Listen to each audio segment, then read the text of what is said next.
ఈరోజు గాంధీ భవన్లో ప్రజా దర్బార్ కార్యక్రమంలో ఒక మంత్రిని ఇక్కడ ఉంచుతూ మరి ఇక్కడ ప్రజల సమస్యలను తెలుసుకునేటువంటి ఆనవాయితీ పిసిసి ప్రెసిడెంట్ గారు పెట్టడం జరిగింది.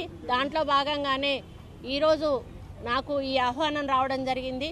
మరి దాన్ని దృష్టిలో పెట్టుకొని ఈరోజు వచ్చి ఇక్కడ ఉన్నటువంటి ప్రజల సమస్యలన్నీ కూడా తీసుకొని మరి వాటిని ఎండార్స్ చేస్తూ సంబంధిత అధికారులకు మరి డైరెక్షన్స్ ఇస్తూ ఫోన్లో మాట్లాడుతూ అవి ఇమ్మీడియట్గా చేయాలని చెప్పి వారికి ఆదేశించడం జరిగింది. ముఖ్యంగా మరి అందులో వచ్చినవన్నీ కూడా ఎక్కువగా రేషన్ కార్డ్స్, హౌసింగ్ స్కీమ్స్, కుట్టు మెషిన్లు ఇటువంటివి మాత్రము ధరణి, అదేవిధంగా మన యువ వికాసం ఈ యొక్క ఎక్కువ అప్లికేషన్స్ ఇవే వచ్చాయి. ఈరోజు టోటల్గా 110 అప్లికేషన్లు వచ్చాయి.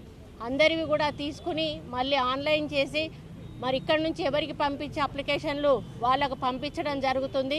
కాబట్టి భరోసాతో అక్కడ ప్రజాభవన్లో ఆ కార్యక్రమం జరుగుతుంది, ఇక్కడ గాంధీ భవన్లో ఈ కార్యక్రమం కూడా ప్యారలల్గా జరుగుతున్న సందర్భంలో మరి అధికారంలో ఉన్నటువంటి కాంగ్రెస్ పార్టీ మీద, రేవంత్ రెడ్డి గారి నాయకత్వం మీద నమ్మకంతో, మా మంత్రుల మీద నమ్మకంతో ఈ గాంధీ భవన్కు కూడా చాలామంది పెద్ద ఎత్తున తరలి వచ్చి వారి అప్లికేషన్లు ఇవ్వడం మా మీద ఉన్న నమ్మకానికి నిదర్శనంగా నేను తెలియజేస్తూ ఉన్నాను.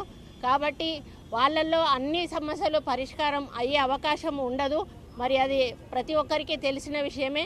కానీ ఏదైతే అవకాశం ఉన్న పరిష్కారానికి అవకాశం ఉన్న అప్లికేషన్ ఉంటుందో అది 100% కూడా పరిష్కారం చేయబడుతుంది అని కూడా ఈ సందర్భంగా తెలియజేస్తూ మరి వచ్చిన వాళ్ళందరినీ కూడా మరి మేమందరం కూడా చాలా రిసీవ్ చేసుకొని వాళ్ళ కష్టాలు మొత్తము విని వాళ్ళకు మళ్ళీ ఎక్స్ప్లెయిన్ చేసి వాళ్ళను ఎండార్స్ చేసి వాళ్ళ అప్లికేషన్లు వాళ్ళకి ఇచ్చి పంపించడమే కాకుండా మేము గాంధీ భవన్ ద్వారా పంపించేటివి కూడా పంపిస్తాము. నా డిపార్ట్మెంట్ కూడా కొన్ని వచ్చాయి. నా డిపార్ట్మెంట్ అప్లికేషన్లు నేనే స్వయంగా తీసుకొని మరి ఆఫీస్ ద్వారా నేను అది మరి పర్సూ చేస్తానని తెలియజేసుకుంటూ మరి ఇక్కడ వచ్చిన మీడియా మిత్రులందరికీ కూడా నమస్కారం తెలియజేసుకుంటూ సెలవు తీసుకుంటున్నాను.